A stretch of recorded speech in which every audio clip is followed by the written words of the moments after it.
So what we're going to do today is kind of a stepping stone to get you ready for some of the tasks with Park. And what you have to do with Park for the narrative portion of your test is you're going to have to take probably the beginning of a story, and then you're going to have to do a task to end the story, change the story, something along those lines. So what they're going to be looking for is your knowledge of plot, story elements, different things revolving theme. You might have to stay true to a certain theme. You might have to say, okay, change the setting and see how it impacts the rest of the story. We've done little bits of all of this, but to put it all together is going to be a little different when you go to do the Park. So to kind of jazz it up a little bit, we're going to incorporate your modalities, and we're going to do something possibly other than traditional writing to end a story. Okay? So I'm going to show you what we're going to do with a little picture book. Okay? Can't see the title because I'll give it away. So what we're going to do, I'm going to read the picture book, and I'm only going to read it so far, and then we're going to construct a plot diagram that takes us to the climax, and then we're going to have to create the rest of the story. Okay? So, I can't tell you the title. It'll give too much away. Okay.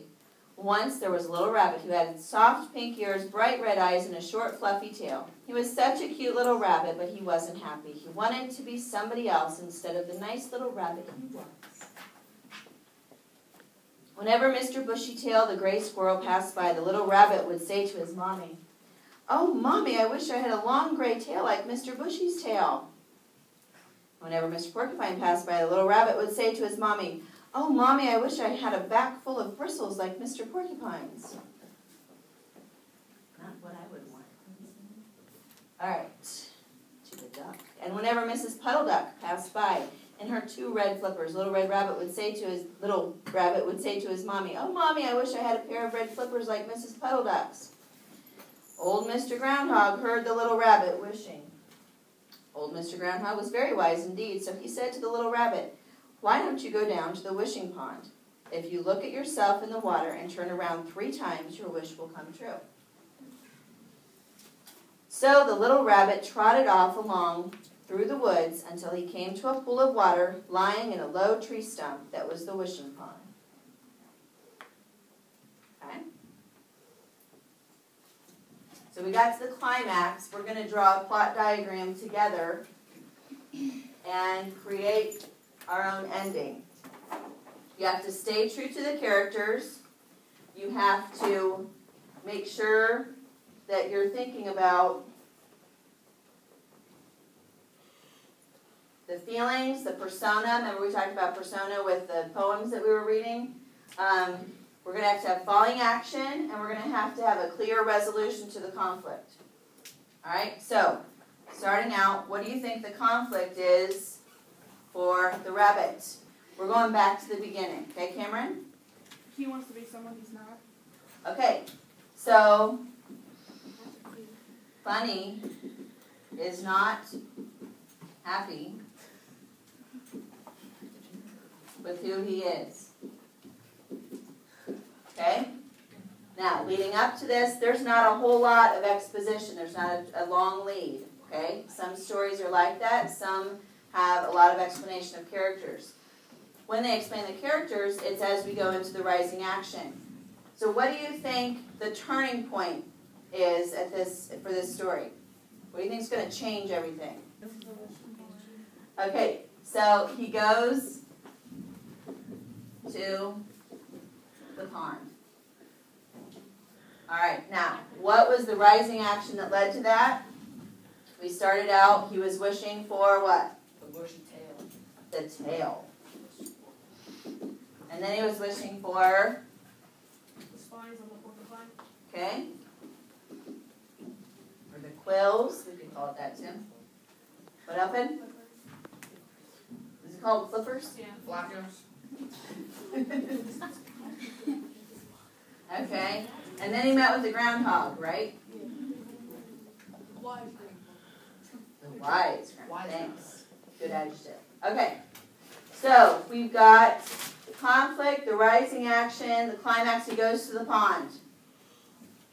So, I'm going to create what I think the rest of the story is. And I think the easiest thing is to jump right to what's going to resolve here. He's not happy with himself.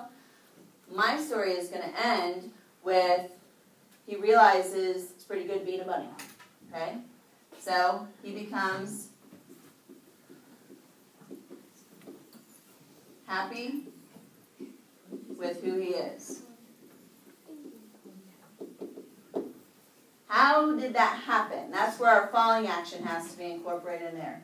So, I'm going to say he goes back to the beginning of his day and he's going to try out a tail and realize that didn't work very well.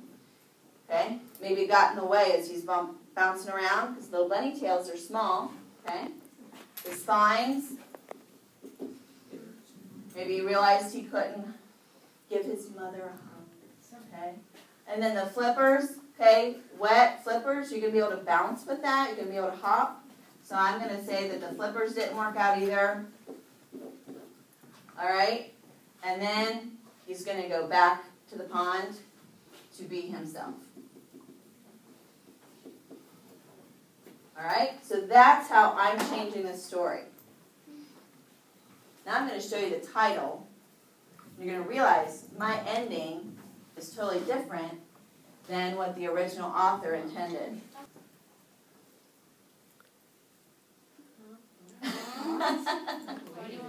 The little rabbit who wanted red wings. Let me explain. I can relate. So my ending is totally different. What happened? He went to the wishing pond and guess what was there? The cardinal. So he wishes for wings and he starts to grow wings. They get bigger and bigger and he's all excited. Then he goes to Mom's house. Shouldn't recognize him. Shouldn't let him in. He's so sad. He goes to the squirrel's house. Squirrel's like, what? Doesn't let him in. Goes to the duck's house. Never seen anything like that before. Not going to let him in. The wise groundhog understands. Takes him in. He's still uncomfortable. Tries to fly. Doesn't go very well. Groundhog's there to help him out. Okay? And he wishes for his wings to go away. And then he's back to himself. Okay? So, when you're given a task, did I hold true to a bunny with my ending of my story? Did I meet all those requirements on the checklist? Okay, that would be my plan. Then what we're going to do that's going to be a little bit fun, hopefully, how am I going to present my end of my story? Okay, so if I'm visual, then I might draw a flow chart with pictures. I might create a cartoon where you have the different cartoon strips, different squares of those. If I'm very active, I might plan out a play and have people help me act it out. Okay? There's all kinds of ways we can present the end of that story. So, thinking with these modalities in mind, here are some options that might inspire you. So, for visual, you can do a diagram, comic strips, create a video, do a flipogram. For auditory, you could do a recording. You could go through teaching someone about the end of the story, write a song or a rap, but then you have to do it, or get your kinesthetic people from your class to actually do it. Okay? If you've got, wait, this is the kinesthetic over here. They could act it out. You could truly do a skit or a play. You could build something. Okay? You could do a 3D thing. I've got little lunch bags. Make the puppets. Do the puppets. Whatever you want to do that's hands-on, either for the tactile or kinesthetic. Tactile, you could do more with a poem. You could actually write it out. Have a letter You could be the character, the main character, and write out what they experienced for the second half of the story. Do a news report. We could record it. You write out the details of what's supposed to be read. Okay? You could be doing the news report and commenting as people are acting it out in the background. Okay? Lots of options. Now, here's where group work gets tricky. People who are strong with writing, okay, or strong with drawing, often get stuck doing most of the paperwork. So be careful as you're deciding on your groups and how you're going to construct your presentation of your half of your story, that everyone is truly using their strengths and not being overused. Okay, so we'll be monitoring that as you select your groups. Yeah. So, like, if like you kind of said in number one, since there's such a big group, are we all like working together, or are we making little different groups? You are creating whatever group you want. All right. If you want to do this independently, you want to create your own diorama, okay, that's fine. If you want to write out the skit and just have some people come along and act out what you wrote, you can do that. Brainstorming together is always better. 2 heads are better than 1. So here's basically what we're going to do in the steps. You're going to read the story that I'm going to give you, okay? And you're going to do that with your reading partner. When you're done reading, you're going to create a plot mountain of the story you were given, not the story you're creating. So you know how on our plot mountain, we stopped at first with what the story had said. Then we got creative. So with your reading partner, you're going to do your plot mountain up to where probably the climax is, because that's typically, from the samples we've had from Park, where they're going to stop. Then you need to create a group or individual plan for the format your group or you will use to end your story. Okay? Once you have a plan for who's going to be incorporated, what format you're going to use, then you come up to the teacher in the room, run it by us. We're going to check a couple of things. We're going to check to make sure the first part of your plot diagram is accurate with the conflict and the climax. And then we're going to ask you about your resolution. How are you going to resolve this? What's your following action you're going to depict? Then you complete the rest of your plot diagram once you have a plan in place. Now, you have to fit within that checklist I showed you. There's a lot of freedom within that checklist, but it does have you hold to the characters and the story elements that were already established in that first part. You're going to prepare a presentation and then share. We're not doing all of this today. Okay? Some of you are going, it's okay. We're going to read the story, start the plot diagram, have a plan, get your groups established, and get a good start on your presentations. Then tomorrow, we'll finish up whatever you need to create and start sharing tomorrow. We'll finish sharing on Friday. Okay, I just gave you a ton of information. Yeah, sweet. Who can tell me what you're supposed to do? You can? Okay. So we figure out our reading partner on that chart. And then Louder. we figure out our reading partner on that chart, and then we get with that partner and read a story, Part 1. part of it, and then we make a plot diagram for that story. Mm-hmm.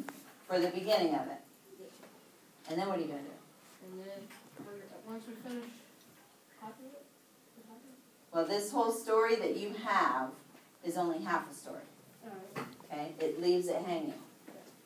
Kind of literally. Then we're going to finish it with the rest of our, like a big kinesthetic or whatever we want. You don't have to stick to your own modality. Oh. Okay? That's why I had you guys pay attention to who was where. So if you were someone who writes, draft some of those kinesthetic people to actually act it out. And the author can sit back and chuckle as they do what he has written them to do. Okay?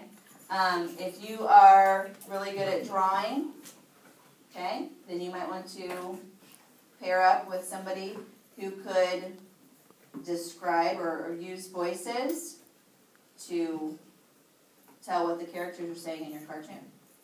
So you can go to different modalities and use the strengths of each person in here. I don't like huge groups. I think 4 is plenty. All right, any questions before I set you loose? No. All right, get with your reading partner. I'll come around with these. The fall never comes to an end. I wonder how many miles I've fallen by this time, she said out loud. But I must be getting somewhere near the center. Let me see, that would be 4,000 miles. Okay. Just do it. Come on, let's just do this. Yeah, I don't know. Well, weird. She falls out of trapdoor. Yeah, what happened to the flying tiger? Because she was in a heat stroke the whole time. I never did. What happened to his sister? She's in heat stroke. This is all a dream. The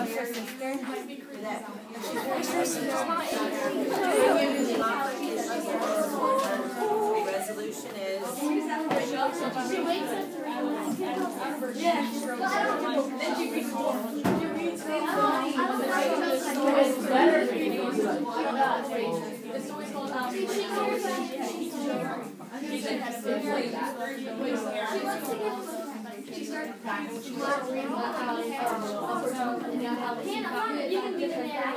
Okay. And she these volumes things that could be happening to her. Wait,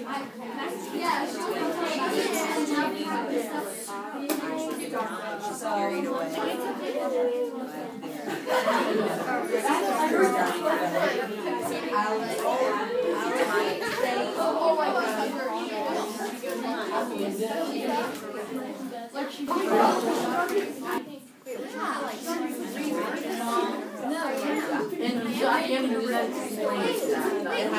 It's different. I just don't know what her name is. Not because she's still dating. But no, Let's do Philip. My resolution, she gets back up to the hole. Austin maybe. Yep. Austin maybe. So what is your? I want to wax it out too. I have like a rabbit runs my house.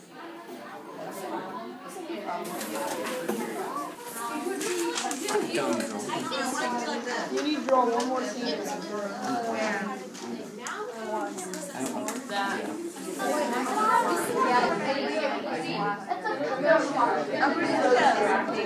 get you writing. Okay, here's what I want you to do. What's a resolution to the conflict? Start there. Okay, get your resolution down. Then figure out what could lead to that resolution. Go back to the text, look at some of the things that you got boring. Maybe part of the resolution is a new perspective on those things. I'm so bored. You're the sister. Sorry, we're doing something else.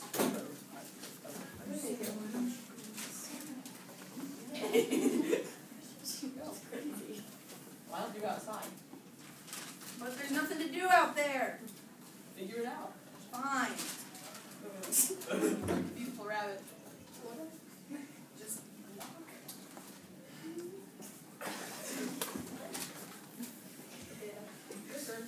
What? Did I seriously just see that? Hold on. Wait. Alright. Jump down and hold.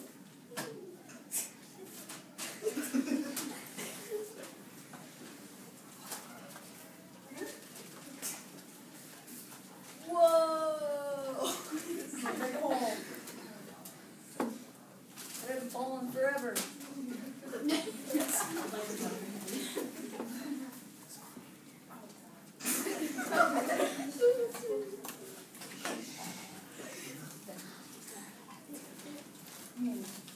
sure was a long fall.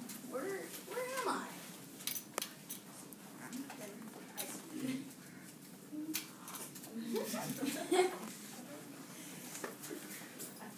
Wait, it's the same exact rabbit.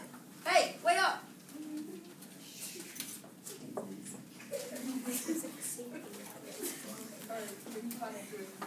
Hey, rabbit! Hey, rabbit. What? Do you know where we are? No. Well, do you know a way back home? No.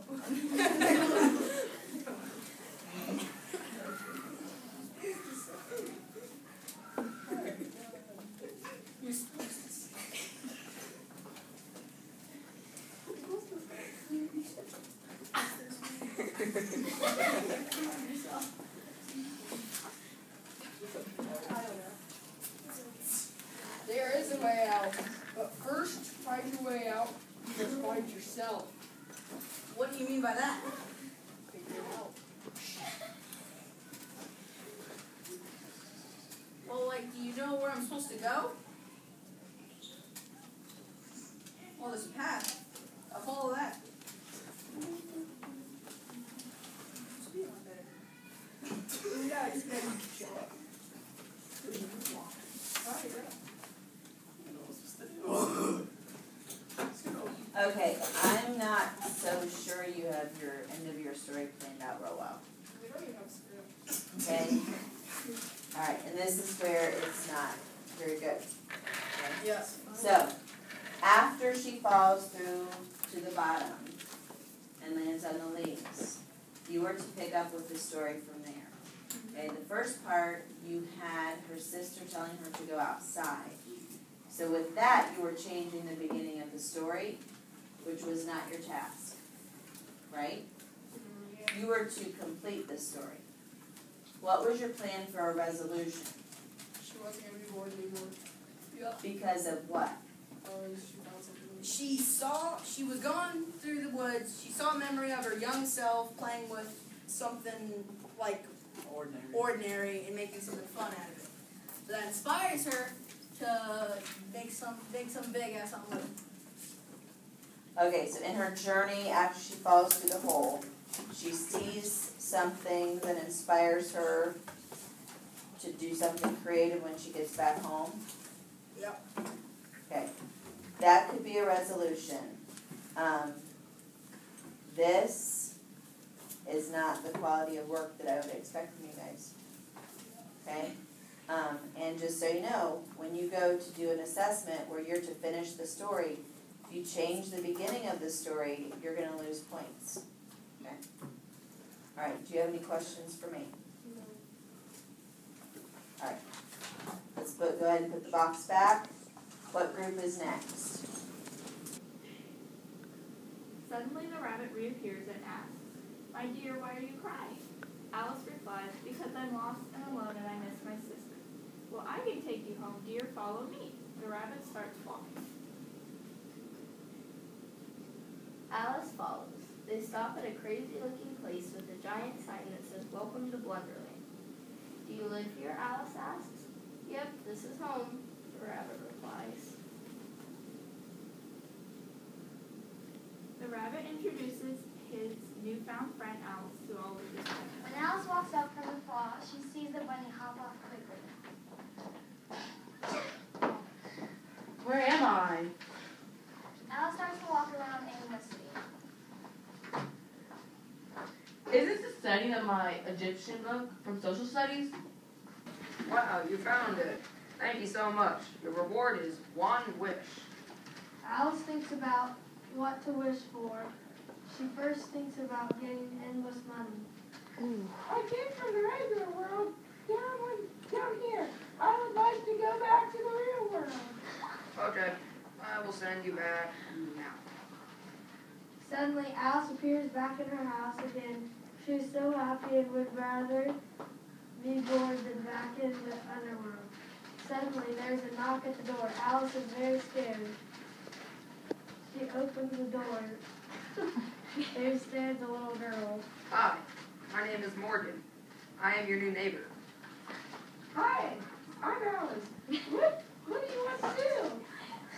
Come and play with me. So Alice was born on the stall with Morgan next door, and Alice and Morgan covered up that mysterious rabbit hole. All right, what we've done so far has been more of a fun way to end the story, using your modalities, getting creative, having a group to work with. We're slowly going to take all those supports away until we get to something that would replicate what you're going to have to do on the park. Okay, so today is a step in that direction. We are going to have a story you read, and then you're going to have to take from where the story leaves off and finish it. Okay? I know for the park you won't have a choice of what you read. Today you're going to have a choice of what you get to read. So I have a text up here that is from the book Little Women. I have a text in the center pod there that is from The Adventures of Tom Sawyer. Now, with each one, you're going to have basically like a page and a half to read, and then you have the prompt at the bottom. I've also given you a checklist. They're basically the same, but there are some slight differences because the prompt for Little Women focuses a lot on the relationships between the characters, and the prompt for The Adventures of Tom Sawyer talks about setting.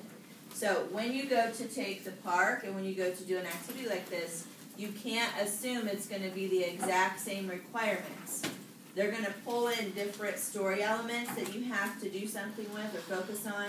So please pay close attention to those requirements, even though these activities are very similar to what you've done. Now, the other thing is, use what we've done so far. So think about your creative process for those of you who truly went through the whole thing and created a product or a presentation that fit within the requirements, okay? So with that in mind, you're going to have scrap paper that you can use to draw out some scenarios, to use to make a plot mountain. Use this however you need to, because those of you who are visual, you might need to draw some pictures. This isn't what we're grading, okay? What you're going to be grading is what's on the notebook paper and your actual writing you're going to do. But this can be a tool, since you won't have the support of your classmates. This might help you in the process of planning out what you are going to write.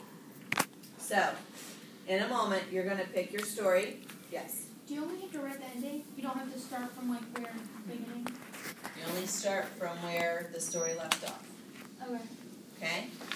And actually, you're on a time limit. You have 50 minutes to do this task. I want you to have a closer feel to what your requirements are going to be next week to do this type of task. All right, so I've told you verbally what your directions are, but now I want you to look up here. You're going to pick if you want to do Little Women or Tom Sawyer. That will be your assignment on your paper. So you need a full sheet of notebook paper. And then this breaks down the steps that you're going to go through if you forget what I've said verbally. Okay? Yes. Who's the author of Little Women? Louise May Alcott. Okay. Alcott. Mark Twain was for the other. Okay, any other questions? Right, first step, get out your notebook paper, get it headed for whichever story you're wanting to do.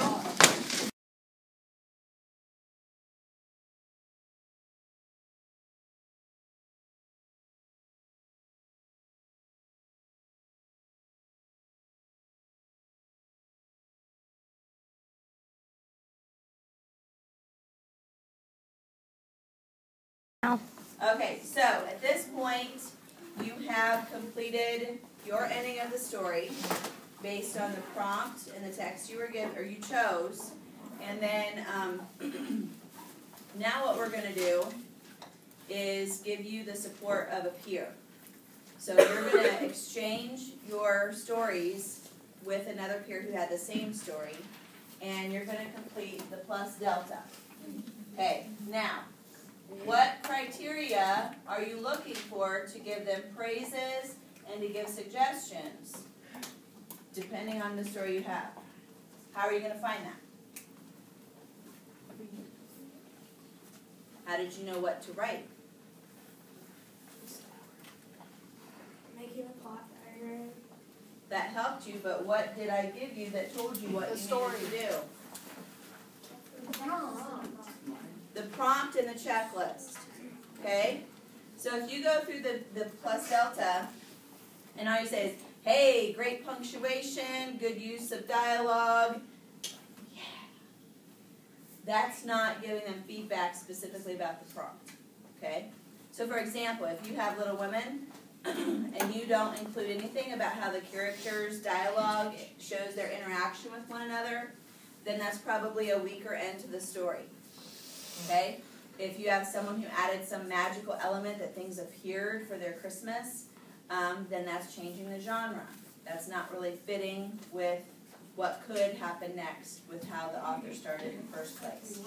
Then we have Tom Sawyer, where in that one we actually had something brought up toward the end of the story about their shame and their weakness. So if there's nothing on the plus delta about the shame and weakness, then you need to do a better job of helping your peer to evaluate what they wrote, because it's probably not fitting with the prompt they were given. Does that make sense? So yes, go ahead, look at spelling, punctuation, all the basic conventions, but don't neglect all the parts that are in the prompt, like the setting for Tom Sawyer. Okay? So what we're going to do, I will pair you up with someone with the same text that you had. You will, on a piece of paper, create a chart for the plus delta. It is for your information, because you're going to take the feedback from your peer and then you are going to revise what you have. So I will not look at what you have closely to evaluate it until tomorrow or the end of class. Okay? See how we're breaking down the supports? I gave you a full group to do this kind of task. You could do it however you wanted within the parameters. That's cool. Then this task, you did it more on your own, but you have the support of an option to have someone look at it and help you revise it. This is leading you up to where you're going to have to complete this task on your own. Okay? Any questions about what we need to do today? When do you have to have your revisions submitted? By first thing tomorrow in class. This is your only class time to work on this. Okay? I'm going to get rid of finding the Yeah. I'll probably cut out the second boat until later on in the story. What's the second one? The second boat that actually started. Wait, I thought The first boat passed. So what did you guys find for your plus deltas? Okay, so What were they doing that was good? for hers, she had logical events, like they weren't far-fetched for the story, lines that was already written. And then she stayed with the same genre, and her story made sense. And then she didn't show much of the character's personality, and she changed the tense of it. Is persona like a shortened version of personality? Yeah, that's a good way to think of it. And then for her, I couldn't think of it. So I said that she did a good job at staying true to the story and a good job at staying true to the characters. And she didn't mention anything about the shame or weakness. Okay. Okay, that gives you some ideas of ways to improve. It's weird not being able to see it. How are you guys doing? Okay, well, for her, I said that she had a good job at like revising to make like past words like correct, and then she was clear about like her resolution, like she just like stayed with it, and then she like stuck to like the story and the characters. Okay, for her plus, she mentioned, like, how they were weak and everything, and she has a nice vocabulary, and then for her, she mentioned anything about them, like, being ashamed, and she didn't really describe the setting, and, like, when you mentioned your dad, kind of, like, conception of that, like, how he Oh, I didn't do your change. Oh, I said that she didn't talk about the shame and weakness, and then she could have mentioned all the characters' names. She forgot Joe. And then Can't forget she could have Joe. more detail and could have a better vocabulary. Okay, so do you guys feel equipped to do some revisions and make your writing better now? Yeah. Good. All right.